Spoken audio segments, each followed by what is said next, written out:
The Consulting Success podcast is powered by the Clarity Coaching Program. If you'd like to work directly with the Consulting Success team and receive personal coaching and support to optimize and grow your consulting business, marketing, and revenue, visit consultingsuccess.com to find out more and apply. Welcome to the Consulting Success Podcast. I'm your host, Michael Zipursky. In this podcast, we'll dive deep into the world of elite consultants, where you'll learn the strategies, tactics, and mindset to grow a highly profitable and successful consulting business. It's much more powerful for you to know what the potential objections are, to weave those objections or kind of those points of concern that a buyer might have into the conversation you're having with them before they raise them.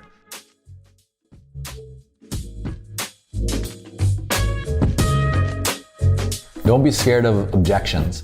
I know a lot of consultants are worried about receiving an objection from a buyer, from a client, that somehow they're doing something wrong. No. Objections make you stronger. What you want to do is you want to turn objections into opportunities. So here's kind of a two-step way for you to accomplish this. The first thing that you want to do is you want to just brainstorm right now, or as soon as you can, make a list of all the potential objections that you think that you might receive from an ideal client. And just make an extensive list as much as you can. List it out. What are the potential things that they might be concerned about? Is it about price? Is it about timeline? Is it about your experience in their industry? Whatever it is, what are the potential things that might come up? Also think about what have you already heard, right?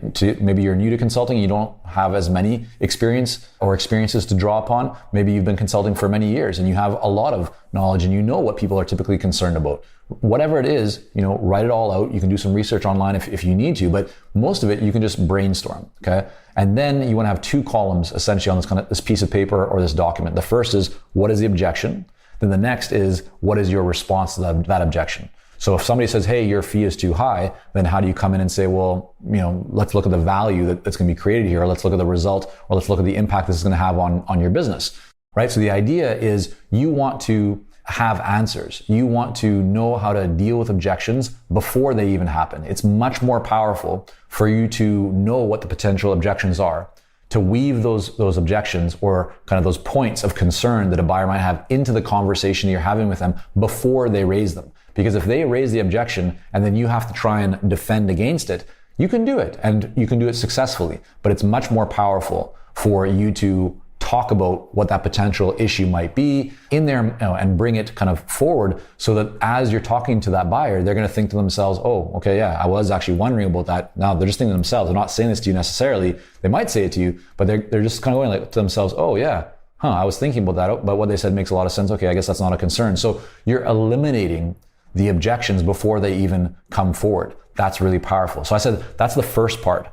Now the second reason, and the reason why I really want to encourage you to welcome objections and not to be scared of them, in fact, to be excited by them, is because objections are opportunities. Objections are your strength. Objections will allow you to become stronger. How? Because every time that you receive an objection that is not on your list that you've, kind of confronted before, it allows you now to note that down and to think about, well, okay, how do I respond to that objection? How do I work around that? How do I now bring that objection or the potential concern or issue or that risk up in the conversation or in my marketing materials or in my content so that fewer and fewer people actually raise it because I've dealt with it already, right? And I just hit on something there. I don't know if you guys caught that or not, but you can weave counters to objections, right? You can kind of remove an objection before it even comes up in your content, right? On your website, in your marketing material. So when you actually talk with a qualified buyer, they have very few objections because you've already taken care of all of them, right? They've already seen or thought through that in your content or in your email that you send them before you jump on a call and all these different, opportunities. And then as you're talking to them, you'll be able to work through those other objections before they even bring them up. But if for some reason you don't get to it, you forget to get to it, and they raise an objection, then either you'll be prepared because you've thought about that before and you know what to say to overcome it, to kind of relieve the concern that the buyer has, or if it's something completely new, say, thanks, that's a really great question. That's a really valid concern. And then you respond to it as best as you possibly can in that moment, right? But even if you haven't prepared, you're not ready for a great way to counter that objection because it's new for you, be thankful, because even though that one opportunity, maybe it doesn't turn out the way that you want it, that's okay. You're not going to win every single client or potential client that you speak with.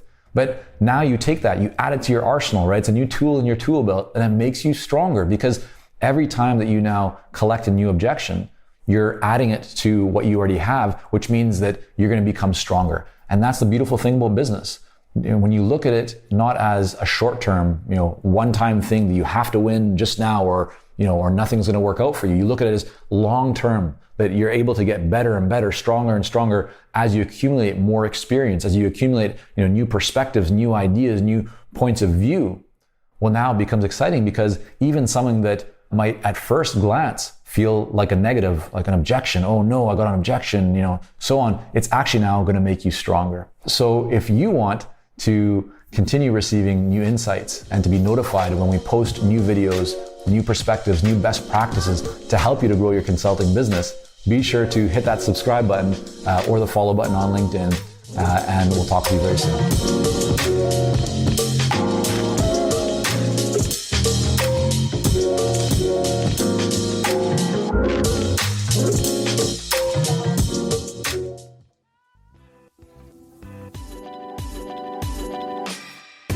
Thank you for joining us on this episode of the Consulting Success Podcast. For more episodes and to subscribe, rate, and leave a review, head on over to iTunes. And if you'd like to develop consistent lead flow and a highly profitable consulting business, learn more about our coaching programs at consultingsuccess.com.